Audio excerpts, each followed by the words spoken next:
Transitioning from a career in armed forces to the field of human resource offers veterans a compelling pathway to capitalize on their unique skills, leadership experiences, and dedication to service. With a background steeped in teamwork, discipline, and adaptability, armed forces veterans bring a wealth of transferable skills to HR roles, making them valuable assets to the organizations seeking to cultivate diverse and resilient teams.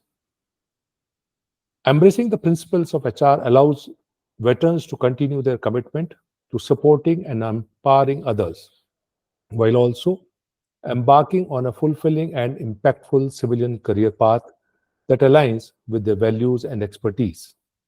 Hi, I am Group Captain Manish Sharma, an Indian Air Force veteran, having served the organization in various capacities including HR, General Administration, and Finance for 35 years.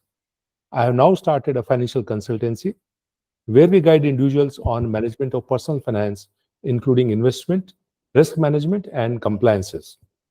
We also provide risk management, compliances, and accounting services to businesses as well. Today, with me is Lieutenant Colonel Mayur Ambasht, who is an alumni of the National Defense Academy and the Indian Military Academy, Dehradun. He was commissioned into the 10th Battalion of the Mechanized Infantry Regiment in December 1999. He served in various appointments in field and peace, including a US mission in Sudan, commanded 200 troops with 30 tanks in the midst of an intense civil war in South Sudan.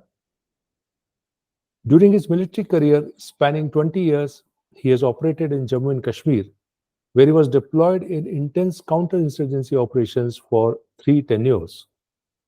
Haryana, Punjab, Rajasthan, Madhya Pradesh, Maharashtra, and Africa. His career in Indian Army encompassed roles including operations, HR, training, administration, and financial management. He is an MBA from Narsi Monji Institute of Management Studies. He hung his uniform in February 2020 and has been employed as head HR, Hyosung TNS, since April 2020 in Mumbai. He has been instrumental in creating an efficient system and a conducive and happy environment for his team. Apart from being a committed HR professional, he is an avid blogger on social media and passionately espouses the cause of veterans hiring. He has successfully launched initiatives to organize and network veterans to further their placements and growth after their transition from boots to suits.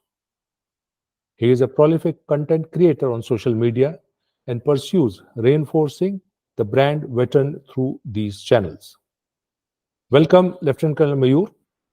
Thank you very much, sir. Thanks for that elaborate introduction. How does the industry view the PMR officers or superannuating senior ranked officers about they choosing as an HR as a career option? What is the view of industry about them? Sir, I won't say that I am an authority on the industry view here, but see, sir, as far as I have understood the industry, the age is not a major criteria as long as you can deliver the goods. Yes, as far as a superannuated officer is concerned, his longevity is under a certain, it is compared to a younger officer and it is lower. Definitely, of course, age cannot be defined. But then I'll quote a live example. So there was this retired brigadier in my headquarters while I was serving my last tenure at Bombay, who was undergoing re-employment in my headquarters. So you understand that he finally retired at 56 years of age. 56. 56 or 57. Yeah. After that, he joined a company. They soon realized that as head of security, he was grossly underemployed. They upgraded him to head of security, admin, and HR. And he has been told that he'll work till 70 or he call quits, whichever is earlier. So age really doesn't matter. He's been there for now 4 years. We are in touch. He's from my regiment. So we are in touch. We spoke as late as 3 days back. So he is doing pretty well, and he's in fact he's very nice. He's taking on more veterans into the fold of that company, because I also stay in touch with him. So it is not the age which is of a key factor here. Finally, during the interview, you have to prove your value, and you have to convince the employer that you, despite or your advanced age, or despite your lack of experience, being a young officer of say 30 years, you will deliver the goods. You deliver the goods, he's got no problems with your age. There is no such, I would say, matter of concern here. Any doubts in the mind of employer related to age can be dispelled by excellence. That is my take on this particular aspect. I don't think one has to worry about it. If one is hell-bent on making a mark and making a place for himself, he will. He or she will. That is what I can say about it. So that means you do recommend HR as a career choice to senior officers, that is colonels and maybe Anyone, higher ranks. anyone can go in for HR as a career option, as long as you are okay with the impact it has on your life.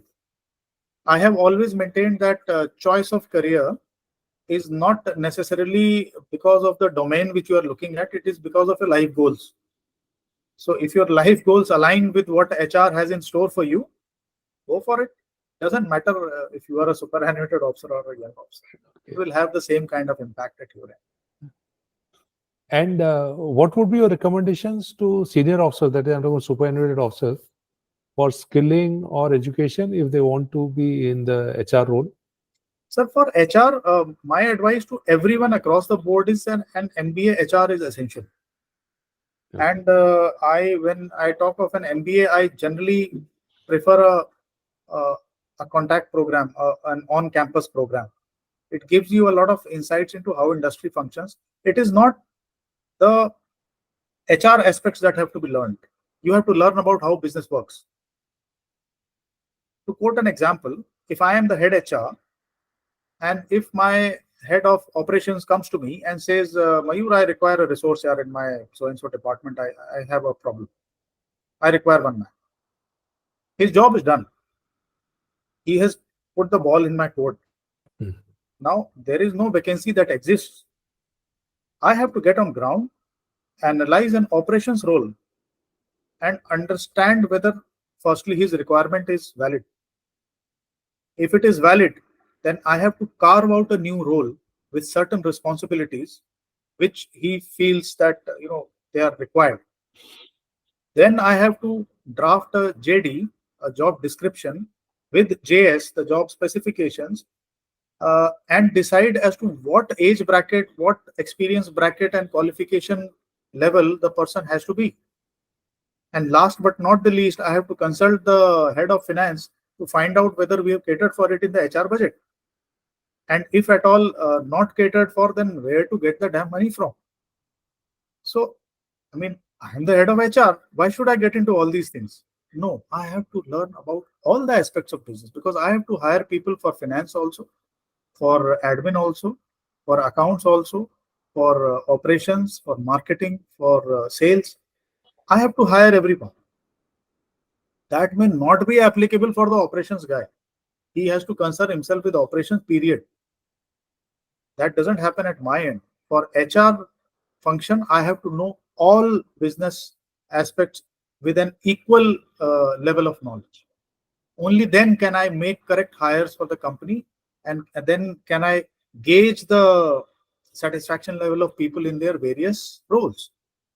So it is a shade more challenging. So unless and until you do that MBA on a campus with your peer group, coming from different parts of the industry, different departments of companies, and you get and soak that knowledge over a period of 1 or 2 years, the knowledge level may not reach the desired benchmark.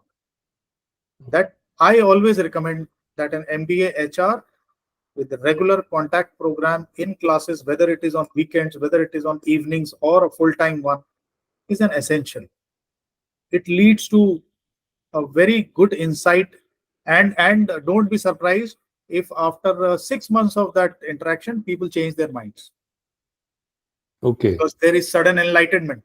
Oh, I didn't know this. That happens. That happens. Yeah. I had gone into my MBA with uh, full confidence that I'll specialize in operations and marketing. I changed my mind after 6 months because everything indicated in the opposite direction. So, your marks don't lie. Your professors can tell you much more about yourself than you claim to know. So, things happen in a good college and a good MBA program. You will develop as an individual who is gearing up to get into this sector, the industry, what we call corporate sector. That is my advice. Other than that, there are a lot of certifications. You can, sorry, you can go in for SHRM certifications. There is a company called CHRMP. There is HRCI. All of them have got certain short-term online programs which give you some specializations on one or the other aspect of HR. So there is HR business partner program, there is HR analytics program, there is international HR management program by HRCI. So you can go into a conglomerate of companies and manage internationally located job profiles. So all these options are available online also. They help. They help definitely in understanding the nuts and bolts. Okay. And what kind of organizations would you recommend for the senior officers? I mean, if you have any kind of a thought process on that, if they have to develop their Sir, career in HR. sir, anyone who has crossed 50 years of age, he would like to go at the pinnacle of things. So any company which can offer a decent level of work where the headcount is minimum 100 to 200 to manage, and there is adequate team to support you, so that the core competencies are available to make you comfortable. I think that kind of an organization is better. And this would generally be Mhm. seen in the larger companies of some repute who have been in the environment for minimum a decade or so. Other than that, I don't recommend senior officers going into startup and all, because you understand startup culture is a bit dicey. There is a lot of uncertainty, lack of stability, and vagueness of role in startups. So that should be avoided by senior officers. For younger officers, startups are the best. The learning opportunities are the maximum, and the instability teaches you more than anything else. So the adventurous types can go in for that kind of growth, not the senior. Does it mean that, I mean, I'm just inquisitive, the general HR profiles, would it be more suitable to senior officers or the specific going to LND and etc.? A senior officer will not go to a specific sub vertical, sir, because that is generally not suitable for a senior age group.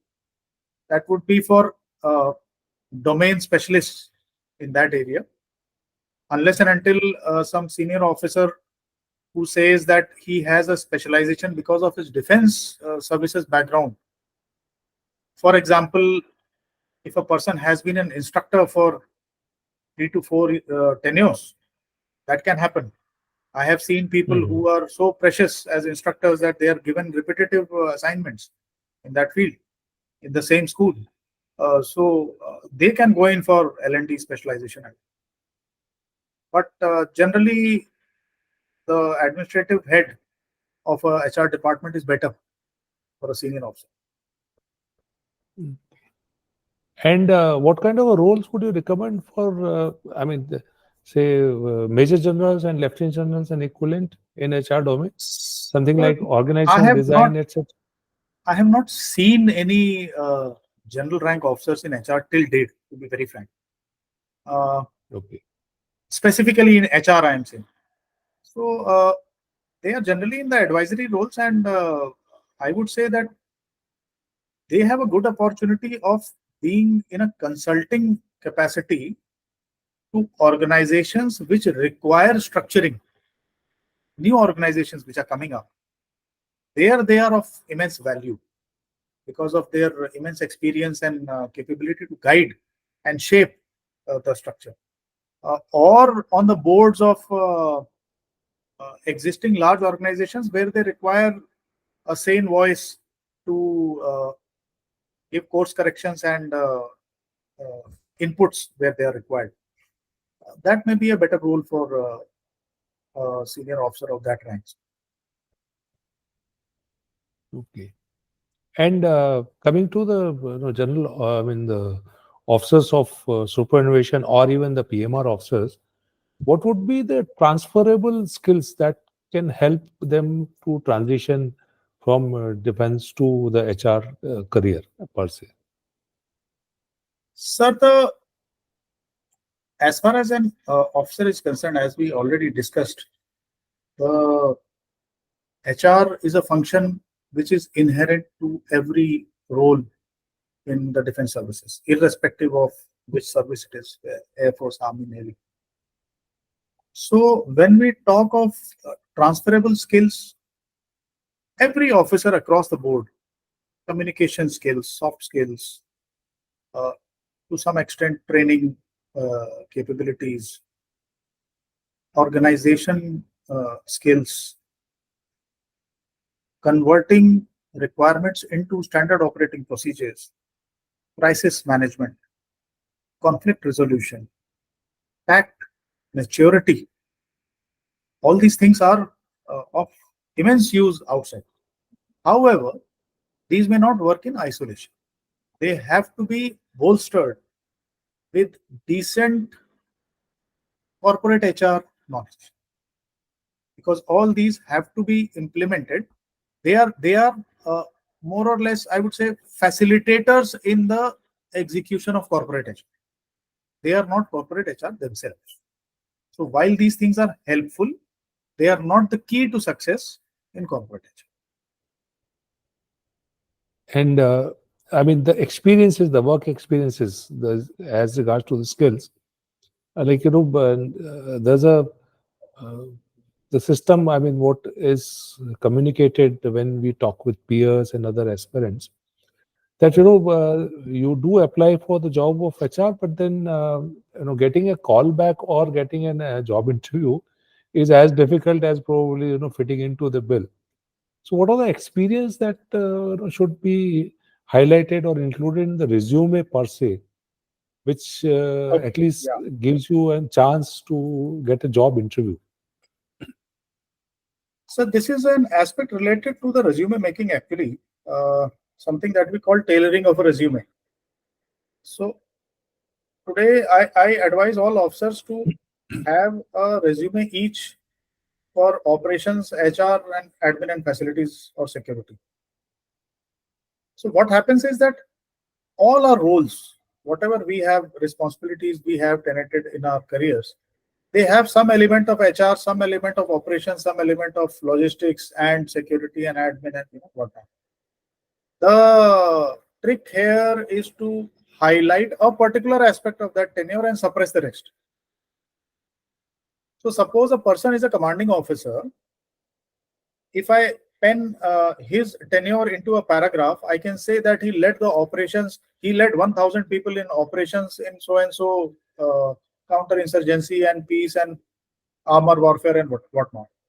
Or I can say that he managed the uh, training, engagement, and learning and development of 1,000 people. So the first was an operations profile, the second is an HR profile.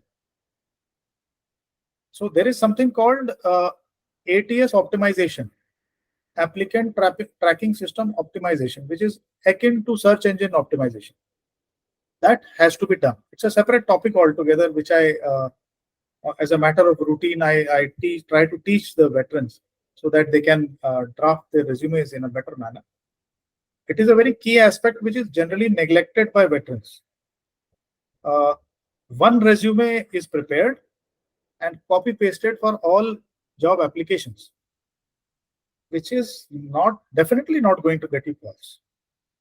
You have to make one resume for each and every job description. There is no escaping that.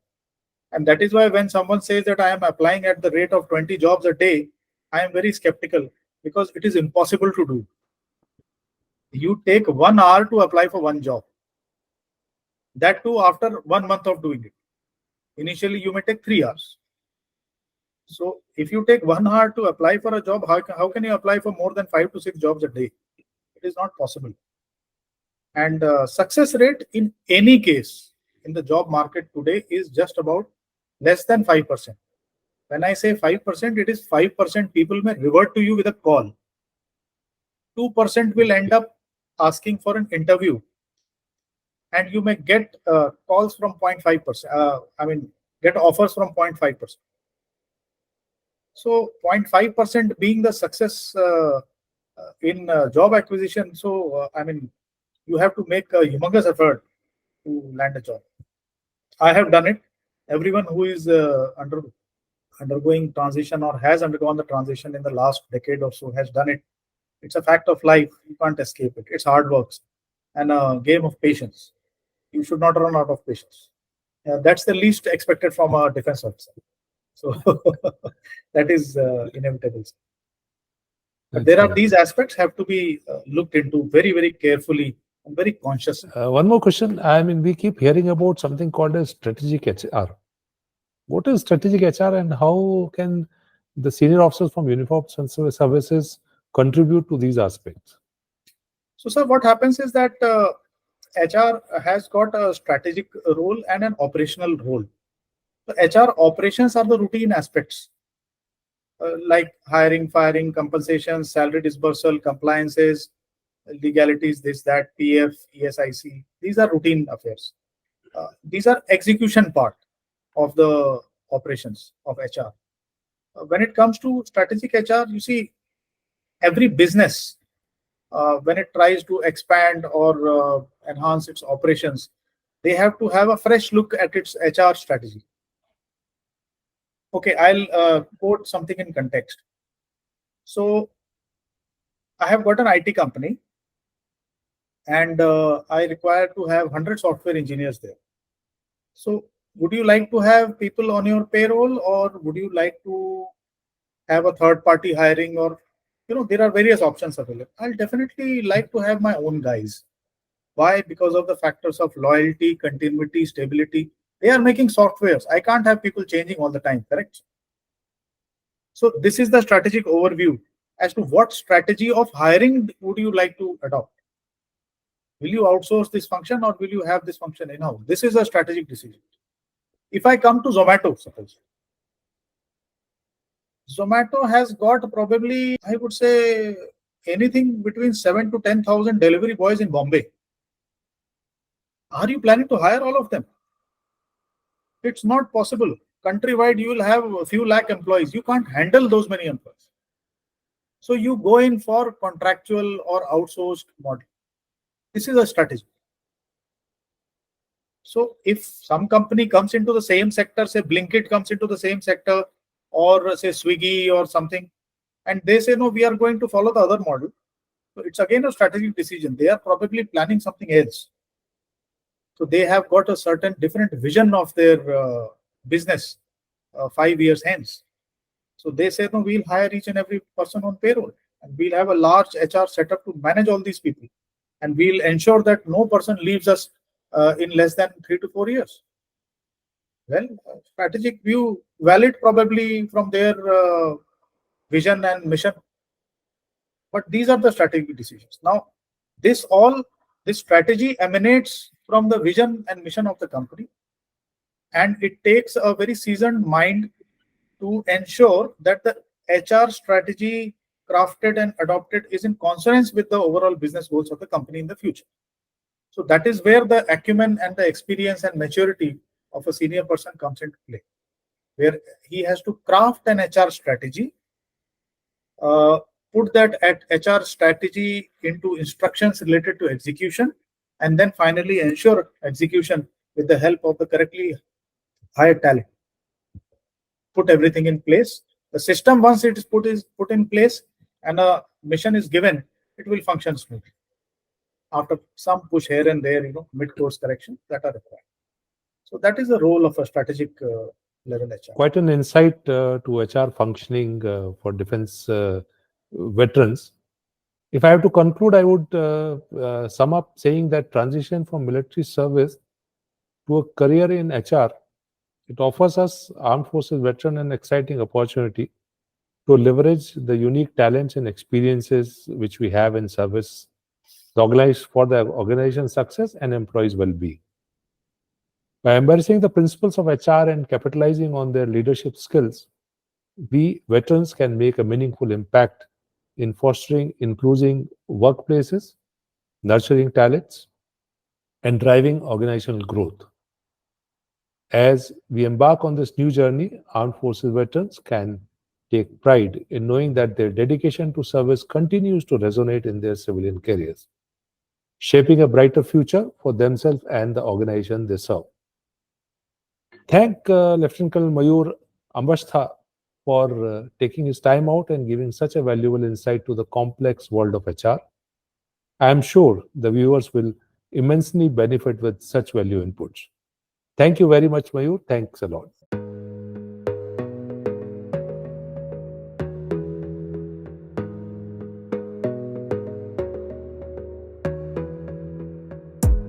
You gotta focus on yourself, on your faith, on your dreams, on your mind.